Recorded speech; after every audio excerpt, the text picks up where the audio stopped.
ছেঁড়া গেঞ্জিটাকে সেলাই করে তার উপরে ঢলঢলে ফতুয়া পরে সবাইকে নিয়ে ঠাকুর দেখতে যাওয়া লোকটাকে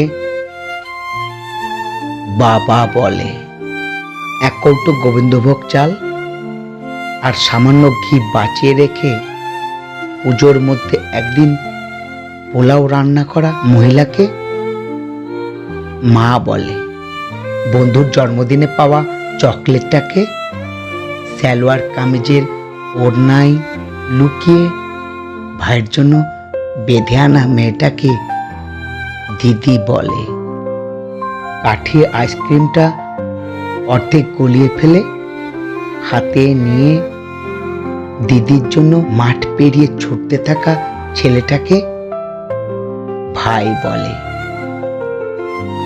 ফুলে ওঠা নতুন তাঁতের শাড়ি পরে দুটো ছোট্ট ছোট্ট ছেলে মেয়েদের হাত ধরে বেরোনো বাতে পঙ্গু বৃদ্ধাকে ঠাকুমা বলে। ডিজাইনার পাঞ্জাবি পরে অঞ্জলি দিতে দিতে পাশের বাড়ির নতুন শাড়ি পরা মেয়েটাকে কলেজ পড়ুয়া ছেলেটির আর চোখে দেখাটাকে ভালোবাসা বলে।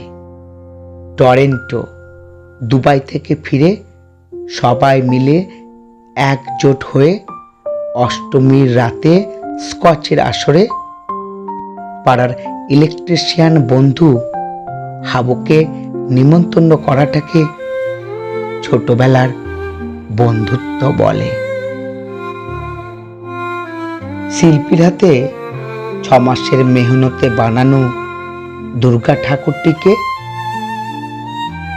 নারী চিহ্ন করে বিক্রি করে সেই টাকায় অনাথ অসহায় পথ শিশুকে জামা কাপড় কিনে দেওয়াকে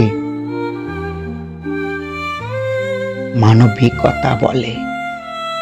সপ্তমীর সকালে বউ ছেলে নিয়ে টানা গাড়িতে করে গ্রামের বাড়িতে হাজির হয়ে কাকা জ্যাঠাদের পা ছুঁয়ে প্রণাম করে তাদের আশীর্বাদ নেওয়া মানুষগুলোকে পরিবার বলে।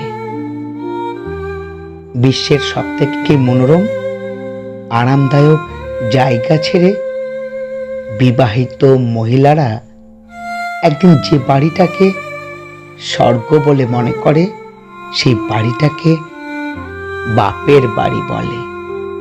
আর এই চিত্রকল্পগুলোকে একসাথে সাজিয়ে নিলে যেটা তৈরি হয় বাঙালিরা এক কথায় তাকে দুর্গা পুজো বলে।